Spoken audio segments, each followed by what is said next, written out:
Hello preschool, it's Miss Alyssa. Welcome to week 9 of occupational therapy. I hope you're having a great day. You can follow along and do these activities with me through this video, or you could just watch and see what we're going to need for next week. All right, I have bins 1, 2, and 3. As always, we're going to jump right into our hand warm-up. This week you're going to need 2 cups and some water. I added a little bit of food coloring to my water to make it interesting, and a dropper. So this is a medicine dropper. They come in Tylenol, like kids Tylenol or baby Tylenol, or sometimes if you have a skin serum and it has a little dropper, you can wash that out and use that as well. So we have 2 cups, and we're going to work on that pincer grasp and practice holding that top of the tube closed to draw up the water and transfer it into another cup. And this is great for crossing visual midline and working on the radial side of the hand using that pincer grasp. We use it for writing, we use it for cutting, buttons, snaps, zippers, pretty much everything. So this is a great activity. And be careful how much water you put into the cup, because I put too much. I think I'll be here all day transferring this water.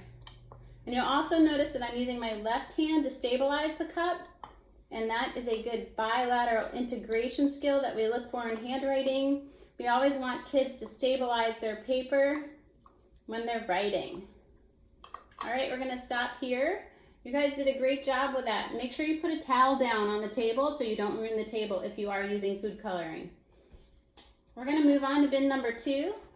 And this week you're gonna need yellow paper, green paper,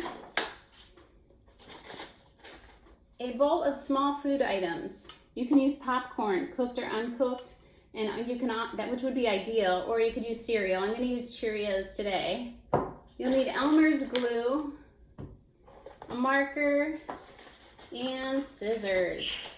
All right, so now what we're going to do first is draw a shape on our yellow paper and our green paper.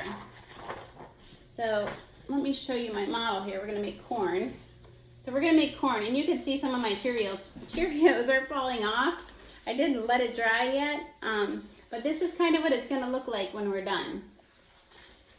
All right, so we're gonna draw a shape. We're gonna draw a curved line down, and you can have your child trace dots or practice just drawing a curved line. And we're gonna do that again on our green paper.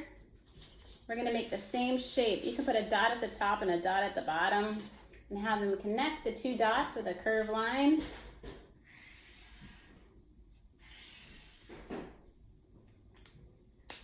And then we're going to cut those 2 shapes out.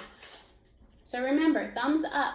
And if your child is picking up their scissors upside down, I know I always say this, but put it in midline. Have them hold their thumb up and put it in the little hole and then pick up the scissors. And that creates a good habit. I'm going to cut on those lines. And also you can hold your paper vertically. If you guys are working on cutting up, make sure you're holding your paper vertically. That really helps with elevating the shoulder. I'm going to cut the yellow one.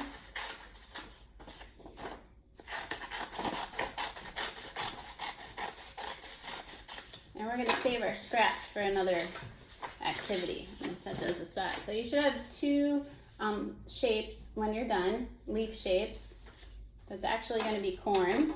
And then you're going to draw a line down the middle of your green piece of paper. And we're going to cut on that line.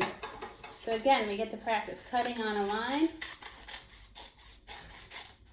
and adding another step to our multi-step directions.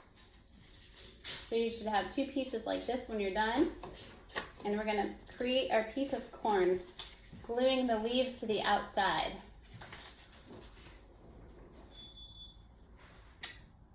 So I'm gonna use Elmer's glue. That should help the little pieces of cereal or popcorn stay on.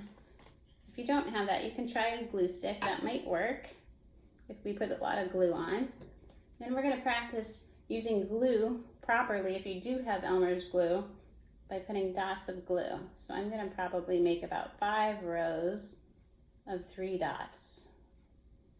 And this is good for counting too. So we're at 9, 10, 11, 12, 13, 14, 15.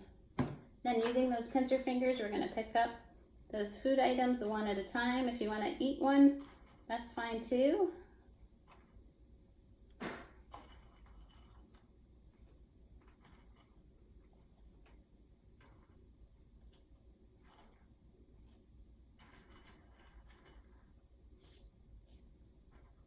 And we have 4 more to go. And the idea is to let this dry before you pick it up. I obviously didn't do that on the first trial. So you don't want those pieces of cereal or popcorn to fall off. So now you have another nice fall craft to add to your collection. And you guys did really well with that. All right. I'm gonna set those aside. Now we're gonna button, snap, and zip. So I have snaps that we don't work on as much as I'd like to. So we're gonna make sure that you lie that garment flat in front of you. Unbutton the whole thing or unsnap it. Look for that little belly button and the hole right here, match them together. Push and listen for the pop. Pop. Pop. And for little kids, it's easier on the table. Pop. And then once you get really good at that, you can try it on your body. All right, we're gonna do buttons.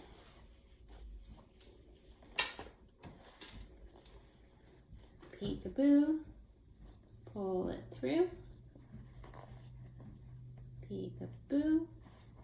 Pull it through. Peekaboo. And last one. And I'm so happy to see the progress that all of you are making on this. So many kids that I work with can now button, snap, and zip. I'm so excited. And last, we're going to zip. Again, with the thumbs up, I think it's always easier. So thumbs up. A lot of kids go like this, and that makes it so hard. So thumbs up, put the car in the garage, push down, get that reciprocal movement going, and pull. So I know it was a little shorter this week, but thanks for joining me. I look forward to working with you guys again. Some of you will be doing in-school occupational therapy, so I might not see you anymore, but for those of you who are going to continue working with me, I really appreciate your time and all of your dedication. Thank you so much. Bye.